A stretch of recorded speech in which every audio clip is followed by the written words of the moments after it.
Saiu o episódio 5 de Loki, o penúltimo episódio da série, que teve muita, mas muita coisa. Nossa, vamos conversar aqui sobre o significado profundo por trás daquela cena épica do Loki clássico se sacrificando. Também o que está por trás do evento Nexus do Loki criança, porque realmente ele matou o Thor. Isso além do Doutor Destino, dos muitos easter eggs que aparecem no episódio e quem são aqueles pássaros bizarros que aparecem no vazio? Vamos analisar todos os detalhes desse episódio aqui nesse vídeo. Olá, como vai? Tudo bem? Eu sou o Miguel Loquia, chegando na reta final de Loki já. Dá pra imaginar? Passou muito rápido essa série. E o episódio começa com aquela câmera girando e mostrando a AVT e a Câmara dos Guardiões do Tempo. Isso para demonstrar como essa agência que parecia tão correta e estável tá virando de cabeça para baixo agora, com tanta revelação. E dentro do vazio nós temos muitos easter eggs, muitos segredinhos escondidos de coisas que foram podadas pela AVT. Então eu já vou começar esse vídeo listando aqui várias dessas referências que a gente consegue pegar no cenário. Se você viu alguma referência que eu não vi, algum easter egg que eu não vi, comenta aqui, conta pra gente nos comentários, beleza? Na Torre dos Vingadores está escrito Kang. Kang Enterprises é a empresa para a qual as indústrias Stark venderam a Torre dos Vingadores nos quadrinhos. Porém, eventualmente por lá foi revelado que o Sr. Griffin, o CEO dessa empresa, era uma versão de Kang, o Conquistador. Esse personagem que você já deve estar cansado de ouvir falar pela internet ultimamente, eu aposto. Curioso é que no prédio ao lado da torre está escrito 2019. É bem curioso. Na linha do tempo do universo cinematográfico da Marvel, 2019 é um ano durante o período do Blip, que foi o estalar de dedos do Thanos. E também é 2 anos após os acontecimentos de Homem-Aranha de Volta ao Lar, onde a Torre dos Vingadores foi vendida. Isso pode significar que o misterioso comprador da Torre dos Vingadores não foi o Norman Osborn no UCM não, também não foi ninguém relacionado ao Quarteto Fantástico, mas sim foi essa versão de Kang, o Conquistador. Pelo menos foi ele em uma linha do tempo alternativa, que foi podada pela AVT. Será que nós vamos ver o mesmo sendo confirmado na linha do tempo sagrada também? Também aparece a Esfinge e uma das pirâmides de Giza atrás, que pode ser mais uma referência ao faraó Ramatut dos quadrinhos, que é uma versão passada do Kang. Tem muitas pistas pro Kang nesse episódio, mas nós vamos conversar mais sobre isso depois. Do lado de um ônibus aparece escrito Callum Ross, que é o nome de um editor da série Loki. Então olha só, o cara deve ter aproveitado a oportunidade para eternizar o próprio nome na série. Capacete gigante do Jaqueta Amarela, que foi o vilão do primeiro filme do Homem-Formiga. Helicóptero do Thanos, que apareceu nos quadrinhos num dos momentos mais vergonhosos dele. Nave do Ronan, que apareceu em Guardiões da Galáxia e em Capitã Marvel. Pedaço de um Helicarrier da S.H.I.E.L.D. Cabeça do Tribunal Vivo, uma entidade cósmica dos quadrinhos que até foi cogitada de aparecer durante os acontecimentos de Guerra Infinita. Fliperama Polybius, que é parte de uma teoria da conspiração que dizia lá nos Estados Unidos que foi criado pelo governo para controlar a mente das pessoas e tornar elas viciadas no jogo. USS Eldridge, o navio de outra teoria da conspiração envolvendo o projeto Filadélfia, que disse ter conseguido tornar o navio invisível, mas um marinheiro em outro porto disse ter visto o navio aparecer lá por um momento, todo envolto por uma neblina verde. A teoria da conspiração diz que os passageiros do navio depois voltaram ou extremamente traumatizados ou até fundidos na carcaça do navio. E Trog, o Thor Sapo. Na verdade, Trog era um humano normal chamado Simon Walterson, que existia numa realidade alternativa do multiverso Marvel nos quadrinhos. Só que quando a esposa dele morreu, o cara desesperado procurou uma bruxa que conseguisse fazer contato com os mortos. A bruxa conseguiu ajudar ele a falar com a esposa, só que ele não conseguiu pagar ela, e como castigo, ela o transformou em um sapo. Daí ele passou a viver como sapo no Central Park, em Nova York, onde eventualmente conheceu o próprio Thor, que tinha sido transformado em sapo pelo Loki na HQ Thor 364. É assim que ele tem a oportunidade de levantar o Mjolnir, e no fim das contas fica com um fragmento do Mjolnir original, que já é o suficiente para dar os poderes do Deus do Trovão para o Walter Simonson. É assim que surge Trog, o Thor sapo, que estava ali preso em um jarro embaixo da terra tentando escapar e alcançar o Mjolnir para talvez recuperar os seus poderes. Vale dizer que tudo que está perdido ou em ruínas no vazio realmente existiu em algum momento nas realidades que fazem parte do UCM. Incluindo o helicóptero do Thanos que a gente mencionou, caramba.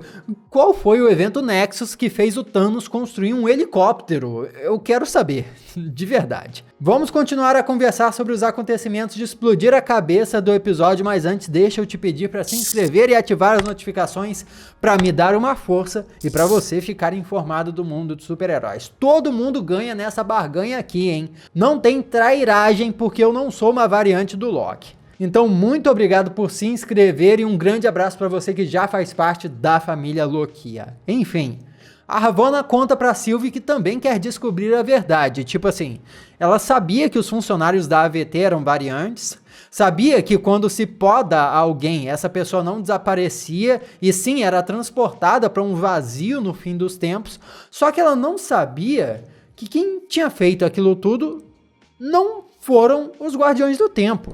E dá pra ver que ela realmente quer descobrir a verdade, só que aparentemente sem destruir a AVT no processo. Tipo, sem criar o caos lá dentro, sem deixar que nada vaze. Porque quando surge a oportunidade, ela quer prender a Sylvie de novo. Inclusive com a ajuda da Senhorita Minutos, que inventou aquela história da nave espacial do vazio só para ganhar um tempo para Ravonna até que os agentes chegassem para prender a variante. Mas cá entre nós, será que essa nave espacial do vazio existe mesmo? Se sim, como é que ela vai ser usada no episódio final? Por mais que a Renslayer esteja investigando tudo, a Senhorita Minutos já sabe de tudo que tá por lá, porque ela, teoricamente, ela sempre teve acesso aos arquivos todos da agência. Estaria então a Minutos enrolando a Ravonna da mesma forma que ela enrolou a Sylvie com a historinha da nave? Vale lembrar que a gente não pode confiar nas emoções da Senhorita Minutos, porque ela estava toda sorridente quando explicava até coisas cruéis, como por exemplo, qual era a realidade para quem tinha acabado de ser preso pela AVT. Então ela é programada para parecer sempre amigável, sempre compreensiva, o que não significa que ela é isso de verdade. E a própria Ravonna parece entender isso, e ela manipula a Senhorita Minutos. Ela diz que precisa dos arquivos do início dos tempos, porque quem quer que tenha criado a AVT estava em perigo. E ela disse isso só para Minutos aceitar, porque logo depois a Ravonna sai com um sorrisinho de canto de boca. Esse vídeo é uma análise não verbal, uma tentativa de entender o que a pessoa está expressando por meio da sua linguagem corporal. Quem será que vai ser mais esperto nessa manipulação aí? A Senhorita Minutos ou a Ravonna Renslayer? E mais, eu vou deixar outro questionamento aqui. Por que a Ravonna quer descobrir tudo, mas ainda mantendo a ordem? Será que ela quer tomar o controle da AVT? Partindo agora para o monstrão, grande antagonista do episódio, o Alioth, ou Alioth. Fica muito claro no episódio o que é o Alioth. É uma tempestade viva que consome matéria e energia. A AVT manda realidades inteiras para lá que são devoradas em um instante. E as similaridades entre o Alioth e a sua contraparte dos quadrinhos são gigantescas. Visualmente é uma adaptação extremamente fiel. Nos quadrinhos é uma nuvem com uma cara, aqui é uma nuvem com uma cara. Mas em relação aos poderes, é quase. Nas HQs, Alioth é capaz de devastar dimensões inteiras. Ele foi o primeiro ser do multiverso a escapar das amarras do tempo e atuar além dele, ou seja, viagem no tempo não é problema para ele. É explicado que, além de matéria, ele também se alimenta de energia temporal, o que faz de Kang, o Conquistador, por exemplo, um grande alvo para o Alioth. É por isso que Kang, o Conquistador, vê Alioth como um grande perigo e nem tenta enfrentar ele cara a cara. Ele até se limitou a conquistar só uma parte do tempo para poder não entrar em confronto com esse ser, que tem um império temporal até 3 vezes maior que o império do Kang. Então o Kang ficava assim, ó, vou me limitar aqui para não pisar na grama do vizinho, senão vai dar ruim. Agora você imagina, né? Kang era para ser fichinha perto de Alioth. Só que aqui ele parece praticamente como um cão de guarda para quem quer que tenha criado o AVT. Esse é um ótimo exemplo de como a Marvel Studios adapta as coisas dos quadrinhos e não traz todas as referências de forma 100% fiel. Tenham isso em mente quando pensarem em Kang, tá? Não é porque a Marvel tá colocando referências que ele vai estar lá por trás de tudo. Tem que fazer sentido na história, poxa. Mas eu não vou entrar nesse lance de apontar quem vai ser o vilão no final da série, pelo menos não por enquanto, porque antes eu quero falar do Loki clássico. Também conhecido como Loki velho, só que pode ser meio pejorativo isso aí, vou chamar só de Loki clássico. Ele já aparece pra gente como aquele cara rabugento que tá de saco cheio. Só que não de saco cheio de qualquer coisa, e sim de saco cheio dos típicos comportamentos de Loki. Ele sabe que o jacaré, por exemplo, é super sensível, como qualquer Loki. Sabe que eles ficaram aquele tempo todo ali bolando planos ruins que não deram em nada. Ele não se surpreende quando o Loki de martelo conta uma mentira descarada e dá um jeito de vazar rapidinho quando a treta entre os Lokis começa no esconderijo deles. Tipo assim, sem tempo, irmão. Aquilo lá, inclusive, foi um bando de Thor, um traindo o outro, como se nenhum deles tivesse aprendido nada desde que foram podados pela AVT. Eu vou falar mais dos outros Lokis depois, mas deixa eu concluir sobre o Loki clássico, porque o negócio é bom, você vai entender, vem comigo. Ele conta ali no esconderijo que não usa adagas porque elas inibem um potencial mágico. Basicamente, se ele se apoiasse em armas, não iria desenvolver a sua feitiçaria, o que parece ser o completo oposto do Loki de martelo, que, pelo visual, ele só focou em armas e não em magia. Essa escolha do Loki clássico começa a explicar pra gente por que ele é o feiticeiro mais poderoso dali. E também por que ele conseguiu criar uma ilusão tão realista de si próprio que convenceu até o Thanos, com ambas as joias do espaço e da mente, que tinha sido o Loki de verdade que ele tinha matado. Eu acho que nesse momento, alguns teoristas da conspiração podem pensar, tá, e se o Loki principal do UCM também tiver feito isso? E se o Loki ainda estiver vivo na timeline sagrada, escondido em algum lugar?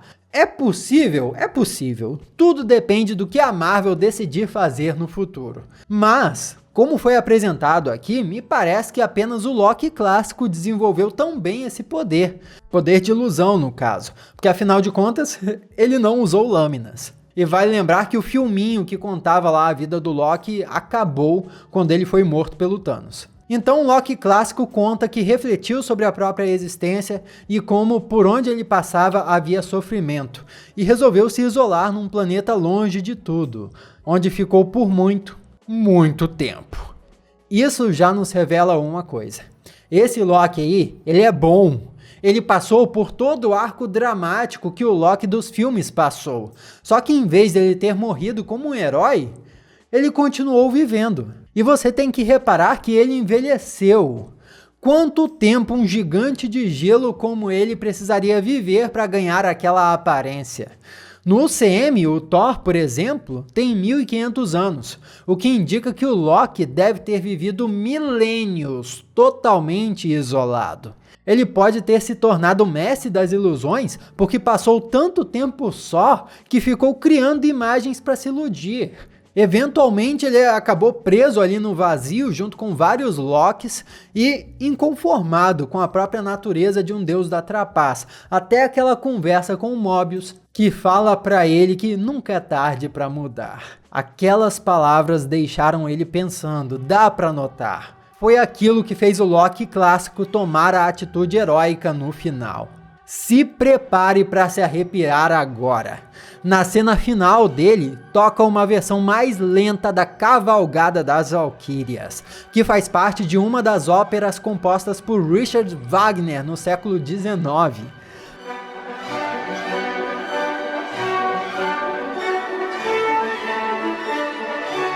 É uma ópera que retrata a mitologia nórdica, e esse trecho em específico, como o próprio nome diz, fala das Valquírias. As Valquírias já apareceram no universo cinematográfico da Marvel em Thor Ragnarok, e a sua última representante nos filmes é a Valquíria que o Thor deixou comandando a nova Asgard. Mas na mitologia, as Valquírias eram deusas menores, eram mulheres guerreiras que desciam até o campo de batalha, muitas vezes retratadas como montadas em cavalos alados, com o propósito de pegar os guerreiros mais heróicos que caíram para conduzi-los até o Salão dos Mortos. Então, olha só que sinistro. Simbolicamente, quando toca Cavalgada das Valquírias, é como se as Valquírias estivessem vindo para levar o velho Loki, porque fazendo aquilo que ele fez, ele morreu valorosamente em batalha e teria conquistado seu lugar de direito nos salões de Valhalla, que é um dos pós-vidas nórdicos, onde ele vai poder festejar, se empanturrar e lutar o quanto quiser com todos os guerreiros valorosos do passado até o fim dos tempos. É um fim glorioso para ele. Glorioso propósito. Essa frase aí é emblemática. Primeiro porque ele foi irônico consigo mesmo. Como qualquer Loki, ele devia se considerar mega importante, destinado a coisas gloriosas durante a sua juventude. Então, para ele, se ver ali velho, prestes a morrer, sem ter conquistado nada na vida, era uma baita piada. Tanto que a última coisa que ele fez foi rir da grande piada que foi a sua própria vida. Porém, ele de fato se sacrificou por um glorioso propósito no final.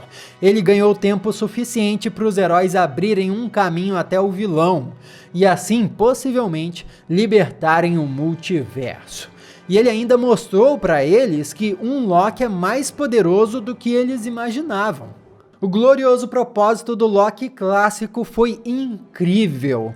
E olha só, se você não ficou balançado com isso ainda, deixa eu mencionar o seguinte. Ter criado Asgard inteira no fim mostra o quanto ele estava com saudade de casa e no quanto ele imaginou cada detalhe de lá nos seus muitos anos de exílio. No seu esforço final, a última coisa que ele conseguiu pensar foi no seu lar, o seu verdadeiro lar. Nossa senhora, um episódio só fez isso com um personagem, cara. Nossa. E o Loki criança? O Loki criança matou o seu Thor, só que mesmo assim ele pareceu muito gente boa, é ou não é? É ele quem anda mais com o Loki jacaré. Ele deu a espada que ele usava, a mitológica Leviathan, pro protagonista. E ele tem um aparelho que rastreia coisas que estão sendo podadas pela AVT e vão aparecer ali. Ou seja, tem vários elementos, várias coisinhas ali que constroem o personagem do jovem Loki. E no fim, ele e o Jaca Loki sobreviveram. Tem muito por trás desse personagem que ainda precisa ser explorado, e esse passado onde ele assassinou o próprio irmão pode ser a semente de todo um arco do personagem que ainda vai ser desenvolvido. Talvez em próximas temporadas do Loki, talvez em outros projetos da Marvel. Porque o Loki criança participou de um arco dos Jovens Vingadores nos quadrinhos e pode ser inserido como um integrante dessa nova super equipe quando ela for apresentada no UCM. Aliás, nos quadrinhos, o Loki criança e jovem adulto carrega uma culpa muito grande por ter matado uma versão de si mesmo. Talvez essa morte do Thor seja a versão do UCM dessa tragédia na história do personagem nos quadrinhos. Eu vou contar essa história do Loki nos Jovens Vingadores muito em breve aqui no canal, então vale a pena você se inscrever mesmo para não perder quando esse vídeo sair, beleza? Mas enfim, desenvolvendo um pouco mais nisso, o indício de que o Loki criança pode não ter matado o Thor por mal, vem quando ele tá reclamando, junto com o Loki clássico, que Lokis não podem mudar, e sempre que eles tentam se consertar, são mandados ali pra morrer. Então, opa, peraí. O Loki criança então matou o Thor pra tentar se tornar uma pessoa melhor? Tem coisa aí. Será que o Thor dele tinha virado um vilão? Muitas teorias. E também é muito legal quando ele reconhece que o Loki protagonista é diferente. Ele queria fugir dali e não estava sendo um covarde. Então, bônus pro Loki reizinho por isso aí. E o encontro deles todos com a Sylvie e o Mobius, assim como a parte que eles meio que aceitam o plano dela, aconteceu de forma bem natural, a meu ver. E um paralelo interessante da reunião dos Lokis é que ela aconteceu meio que assim nos quadrinhos, só que com o Thor.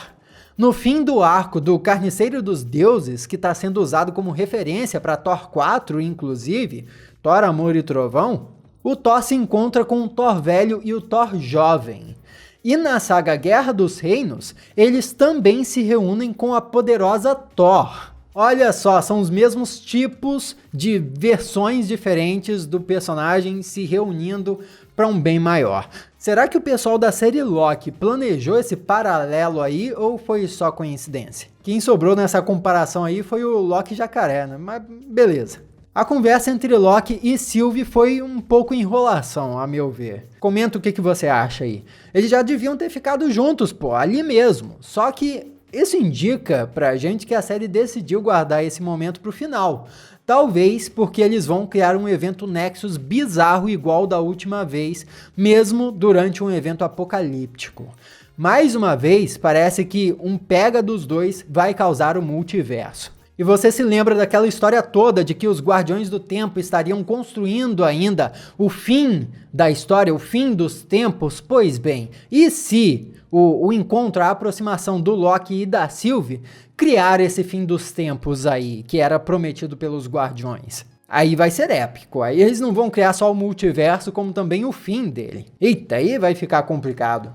Sylvie conta pra ele que não tem ninguém. Então, quem era o carteiro com quem ela contou que estava se correspondendo lá no episódio 3? Eu fiz um vídeo aqui no canal que já pode ter explicado isso. Tá na descrição aqui, tá? Assim que chegou no vazio, a Sylvie tocou no Alioth enquanto fugia e conseguiu olhar uma memória dele. O que ela vê é exatamente o local que aparece no fim do episódio. Mais especificamente, o domo que fica no topo do castelo. O significado disso é bem simples, a pessoa que eles procuram tá lá, naquele lugar. Assim que viram o castelo no fim do episódio, eu aposto que muitos fãs dos quadrinhos pensaram: peraí, castelo com aparência medieval, feitiçaria, Doutor Destino! Será que a Marvel surpreenderia todo mundo e colocaria o Doutor Destino como vilão dessa série? Afinal, esse vilão, algumas vezes anti-herói, é importantíssimo para o universo Marvel. Ele tem relações com o Quarteto Fantástico, que vai ganhar um filme daqui a pouco, e está envolvido com o multiverso, inclusive na mega saga Guerras Secretas de 2015, onde ele basicamente reorganizou pedaços do multiverso em um único planeta, o planeta de batalha. Tudo isso depois de uma baita guerra multiversal. Então olha só, isso tem tudo a ver com o que foi explicado no videozinho sobre a AVT que nós vimos lá no episódio 1. Era uma guerra multiversal, chegaram os Guardiões do Tempo e organizaram tudo aquilo em uma linha do tempo só coesa, em uma realidade só coesa. Faz todo sentido o Doutor Destino ser a figura por trás dos Guardiões do Tempo. Pelo menos se a gente olhar só as coincidências com os quadrinhos. A Marvel adora usar referências para despistar a gente. A história da série não tá encaminhando pro Doutor Destino coisa nenhuma. Posso te contar agora o que eu acho? Tá bom, vou contar. Já que você insiste. O domo no topo do castelo é dourado, né? A cena inédita que apareceu nos trailers mostrando o Rei Loki também tem uma paleta de cores dourada. Quem criou a AVT formulou uma mentira monumental para controlar todas aquelas variantes como se fossem funcionários. E quem é o deus da mentira? O Loki. E a pessoa por trás dos Guardiões do Tempo também dominou o Alioth, como se fosse seu bichinho de estimação. E quem dominou o Alioth nesse episódio, se não 2 Lokis? Eu não vou dizer nada, tire as suas próprias conclusões aí. E só pra fechar, Alioth não simplesmente saiu do caminho pro Loki e a Sylvie passarem não, viu? Ele abriu um portal para aquele lugar. Se Loki e Sylvie agora controlam um ser que pode abrir portais para outras dimensões, significa que eles já têm um caminho para fora dali a hora que quiserem. Mas eu quero terminar o vídeo com uma incógnita, sabe? O que são aqueles bichos bizarros com cabeça flutuante que apareceram vivendo no vazio seguindo os Lokis? Tipo uns frangos cósmicos? Nós poderíamos pensar que são criaturas que foram podadas pela AVT em algum momento, sabe? Em algum planeta, assim como tudo que tá ali. Mas e se eles não forem isso? É verdade que foi explicado que o Alioth vai primeiro nas coisas grandes, então faz sentido ele deixar pássaros pequenos para trás. Mas se fosse esse o caso, aquele mundo estava cheio de pássaros, cheio de gatos, cachorros, galinhas, todo tipo de animal pequeno. O que não é o caso.